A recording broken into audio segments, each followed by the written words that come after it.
Bienvenue à un nouvel épisode de Médecine in 10 minutes. Comme d'habitude, on va droit au but. Le sujet est expliqué d'une manière brève, claire et souvent illustrée. Allons-y.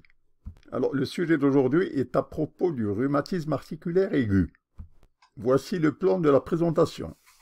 Une classification des streptocoques, la différence entre alpha-streptocoque et bêta-streptocoque, l'épidémiologie, les risques facteurs, les causes, les signes et symptômes, les critères de Jones pour établir le diagnostic, les critères majeurs et les critères mineurs. Ensuite, l'endocardite et enfin le traitement. Alors, le streptocoque est un microcoque, comme son nom l'indique, qui se présente en coloration de Gram. Il est Gram positif, donc c'est un microcoque qui se présente sous forme de chaînette. Il est caractérisé par une hémolyse, et l'hémolyse peut être du type alpha ou du type bêta. Alors, quand elle est du type alpha, ça concerne les streptocoques pneumoniae viridans, et quand elle est du type bêta, eh bien, elle concerne les groupes A, pyogènes, et le groupe B. Alors, il existe plusieurs classifications de streptocoques, et j'ai retenu les plus essentielles. Donc, il y a une classification d'après la clinique. Donc, il y a des maladies où le streptocoque est impliqué directement, telles que la scarlatine, l'érysipèle, la maladie d'Osler et les septicémies streptococciques. Il y a aussi des maladies où le streptocoque intervient indirectement, par auto-anticorps, d'un processus immunoallergique, tels que le RAA, la glomérulonéphrite, la chorée de silléname et l'érythème nodosome. Il y a aussi une classification des streptocoques suivant qu'il s'agit du type alpha ou bêta, on l'a déjà dit, et le type gamma. Alors, si le strepto est du type alpha, c'est le streptop viridans. Si c'est le streptop bêta, c'est le streptop hémolytique. Et si c'est le streptop gamma, il n'est pas hémolytique. Il y a aussi une autre classification qui se base sur l'antigène de groupe. Il y a le groupe A, c'est le streptobêta hémolytique, le groupe D, c'est l'entérocoque, et le groupe C et D et B. Il existe des antigènes bactériens, l'exotoxine, qui est responsable de la toxine nitrogène de la scarlatine. Il y a la streptolysine O, qui est directement impliquée dans le RAA. Il y a aussi la streptokinase et la hyaluronidase. Alors, quand on dit hémolyse alpha, hémolyse bêta, quelle différence? Alors, quand l'hémolyse est totale, comme c'est le cas ici, on dit que c'est l'hémolyse bêta. Quand l'hémolyse est partielle, ça veut dire que la dégradation de l'hémoglobine est partielle, n'est pas complète, et bien on dit que c'est l'hémolyse alpha. Alors, quand il s'agit de du streptocoque alpha hémolytique, donc l'hémolyse qui est partielle, il peut s'agir soit du streptocoque pneumoniae, soit du streptocoque mutans. Si c'est le streptocoque pneumoniae, il peut intéresser l'oreille, c'est l'otite, le nez, c'est la sinusite, et le poumon, c'est la pneumonie. Il faut savoir que ce streptocoque, il y a des vaccins il y a des préparations vaccinales contre ce streptocoque. Pour le streptocoque mutans, c'est le streptocoque qui cause les caries dentaires, à cause du glycocalix. C'est des plaques d'adhérence au niveau de la dent. Alors, il faut savoir que les bactéries qui colonisent la bouche peuvent aussi être trouvées dans les plaques d'artérosclérose. Alors, le streptocoque bêta hémolytique, cette fois-ci, donc on dit quand il s'agit de bêta, ça veut dire que l'hémolyse est totale, elle est complète. Alors, il y a deux groupes, il y a le groupe A et le groupe B. Alors, le groupe A, c'est ce qu'on appelle le streptocoque pyogène. C'est lui qui forme du pus. Et on l'identifie tout de suite par des tests rapides. un prélèvement rapide qui permet de détecter tout de suite le streptocoque.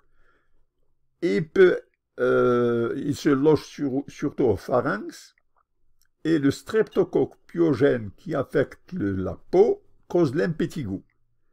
S'il affecte l'hypoderme, c'est-à-dire les régions profondes de la peau, alors il cause ce qu'on appelle la nécrotise facilitis.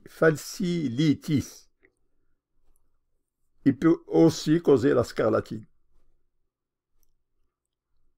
Mais ça veut dire que c'est les lésions qui impliquent le streptocoque lui-même. Mais le streptocoque peut agir à distance après 2 ou 3 semaines en formant des auto-anticorps, des maladies auto-immunes. Et ces maladies auto-immunes, elles peuvent intéresser les articulations, donc le rhumatisme articulaire, il peut intéresser le cœur, l'endocardite, et il peut intéresser le rein, c'est la glomérulonéphrite. Il y a aussi une atteinte du psoriasis qui est impliquée. L'hémolyse bêta peut intéresser le groupe B. Alors le groupe B, c'est un germe qui est impliqué lors de la grossesse. Et ce groupe B, c'est un saprophyte du vagin, mais dans certaines situations, il peut infecter le nouveau-né, et quand il infecte le nouveau-né, il cause des septicémies qui sont sévères à la naissance et des pneumonies.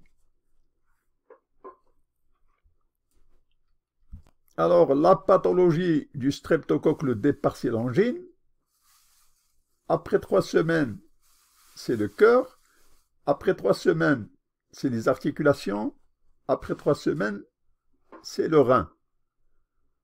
Mais après 2 mois, c'est la chorée de silléname, c'est le cerveau. Donc, tout le reste, c'est 3 semaines, sauf le cerveau. La chorée de silléname, c'est 2 mois. Donc, glomérulonéphrite, 3 semaines. RA, 3 semaines. Endocardite, 3 semaines. Alors, c'est un rhumatisme qui affecte le cœur, les articulations et la peau, ainsi que le cerveau. Généralement, il survient après une infection des angines et l'incubation peut durer de 2 à 4 semaines. L'agent causal, nous l'avons déjà dit, c'est le streptocoque pyogène. Alors, sur le plan épidémiologie, il y a 33,4 millions de gens actuellement qui souffrent de rhumatisme articulaire aigu. L'âge de prédilection, c'est entre 5 et 14 ans, et 20% des gens ont leur première attaque chez les adultes. Alors, c'est une maladie qui est prévalente dans le tiers-monde. En 2015, elle a causé 319 400 morts, comparé à 374 000 morts en 1990. Donc, il y a une augmentation, il y a une diminution du taux de mortalité. Alors, le mécanisme est supposé être auto-humain. Il y a beaucoup de théories qui soutiennent que c'est une maladie auto-immune par production d'anticorps contre les tissus de la personne elle-même. Mais il existe des facteurs génétiques. Il y a des gens qui sont prédisposés à faire des ARA plus que d'autres. Alors, les facteurs de risque sont la malnutrition et la pauvreté. Alors, d'ailleurs, la malnutrition, elle est liée à la pauvreté. Alors, le RAA, des auto-anticorps dirigés contre les propres tissus de l'individu.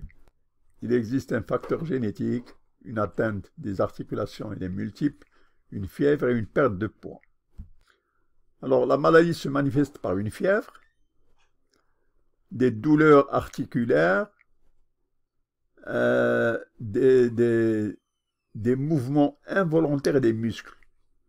Il existe un érythème marginé, et puis il y a l'atteinte peut toucher les valvules cardiaques. Les complications elles peuvent être une insuffisance cardiaque, une fibrillation auriculaire, des infections des valves, endocardite. Alors, dans l'établissement du diagnostic, on utilise ce qu'on appelle les critères de Jones. Alors, les critères de Jones, c'est comme, alors il faut l'écrire avec un cœur au lieu de O. Alors, J, c'est pour les articulations, les joints, les jointes. En anglais, c'est des articulations. Donc, le coude, la cheville et le genou. La cardite, les valves mitrales surtout. N, c'est pour les nodules sous-cutanés et pour les érythèmes marginaux. Et S pour la chorée de Sydenham.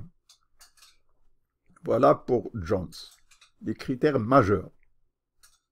Alors, les critères mineurs sont la fièvre, les arthralgies, une vitesse de sédimentation accélérée et un PR prolongé, la distance PR à l'ECG qui est l'espace PR à l'ECG, il est prolongé. Alors, comment établir le diagnostic? Il faut 2 critères majeurs ou bien un critère majeur et 2 mineurs. Ici, pour rappeler la chorée de Sydenham. Ici, pour rappeler le prolongement de PR à l'ECG. Alors, la hantise du RAA, c'est la localisation cardiaque, l'endocardite. Alors, l'endocardite, donc, comme son nom l'indique, elle intéresse les valves du cœur. Elle est caractérisée par la formation de végétation de fibrine, accolée à des petits micro-organismes et des cellules inflammatoires. Sur le plan symptomatique, il y a une fièvre, il y a des frissons, une anorexie, une perte de poids, il y a une splénomégalie, c'est un signe important dans l'endocardite. Le souffle cardiaque, une insuffisance cardiaque et des pétéchies. Alors, il y a ce qu'on appelle les nodules d'Osler, qui vont affecter surtout les mains et les pieds.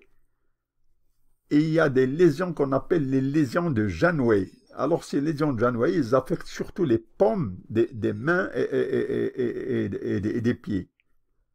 Il existe aussi ce qu'on appelle les points de Roth, qui représentent des hémorragies rétiniennes. Alors, l'hémorragie rétinienne de Roth,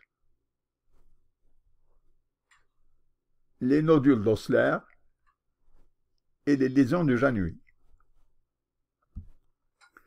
Alors, comment le traitement? Il faut traiter l'angine, bien sûr, il faut traiter avec des antibiotiques, avec la pénicilline.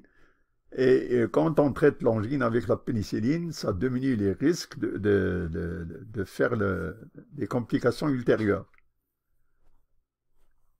Il faut toujours tester les patients avant le traitement pour éviter un usage excessif d'antibiotiques.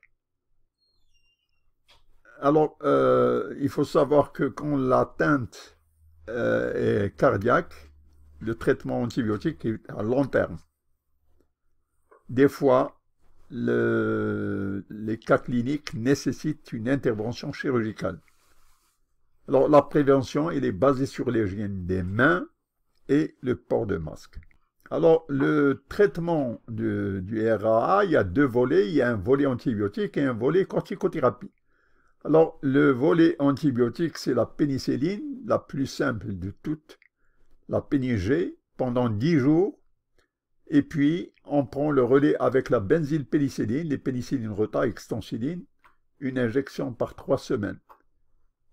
La cortisone, c'est la prédnisone 2 mg par kilo. En fait, il ne faut jamais dépasser 80 mg.